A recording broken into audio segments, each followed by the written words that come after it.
Hi hello welcome back to my channel. ఎలా ఉన్నారు friends, బాగున్నారా? ఈరోజు మన వీడియోలో ఇడ్లీ ఉప్మా చేశానండి. అదేంటో మరి సూర్యవంశం సినిమా చూసినప్పుడంతా నాకు ఈ ఇడ్లీ ఉప్మా సీన్ అయితే చాలా నచ్చుతుందండి. ఇది చేయడం ఈజీ, టేస్ట్ అయితే చాలా బాగుంటుందండి. మరి ఇంకెందుకు ఆలస్యం, వీడియోలోకి వెళ్ళిపోదామా? అంతకంటే ముందు మన ఛానల్ ఎవరైనా ఫస్ట్ టైం చూస్తుంటే సబ్స్క్రైబ్ చేయండి, బెల్ ఐకాన్ని క్లిక్ చేయండి, అలానే ఒక లైక్ అండి ఫ్రెండ్స్. నేనైతే ఇడ్లీ మిగిలిన ప్రతిసారి ఈ ఇడ్లీ ఉప్మా రెసిపీ చేస్తానండి. ఈరోజు మీకోసం చేయబోతున్నాను. దీనికోసం నేను ముందుగా ఇడ్లీని తీసుకున్నాను. ఈ ఇడ్లీని మనం పొడిగా చేసుకోవాలండి.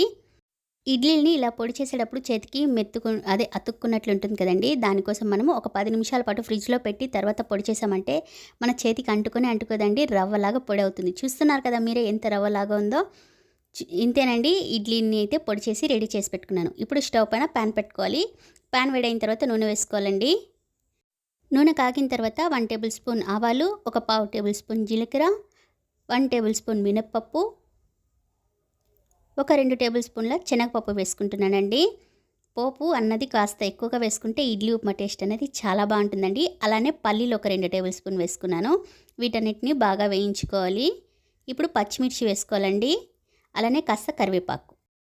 స్టవ్ ఫ్లేమ్ అన్నది మీడియంలో పెట్టుకొని ఇది బాగా వేగేలాగా వేయించుకోవాలి.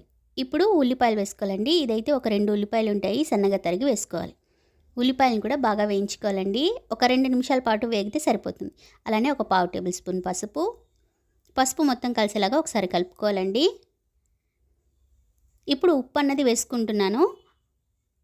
ఆల్రెడీ మనము ఇడ్లీలో ఉప్పు వేసింటాం కాబట్టి ఈ పోపుకి సరిపడా ఉప్పు మటుకే మనం వేసుకోవాలండి.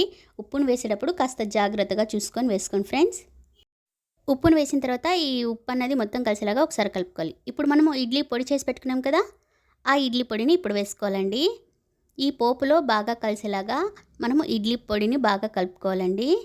స్టవ్ ఫ్లేమ్ అన్నది మీడియంలోనే పెట్టుకొని కలుపుకోండి ఫ్రెండ్స్. చూసారు కదా, ఈ పోపు మొత్తం ఇడ్లీ ఉప్మాకి కలిసేలాగా కలుపుకోవాలి. ఇలా మొత్తం కలిసిన తర్వాత ఒక 2 నిమిషాల పాటు అలానే స్టవ్ పైన పెట్టుకోండి. కాకపోతే స్టవ్ ఫ్లేమ్ అన్నది మీడియంలో పెట్టుకొని కలుపుకోవాలి.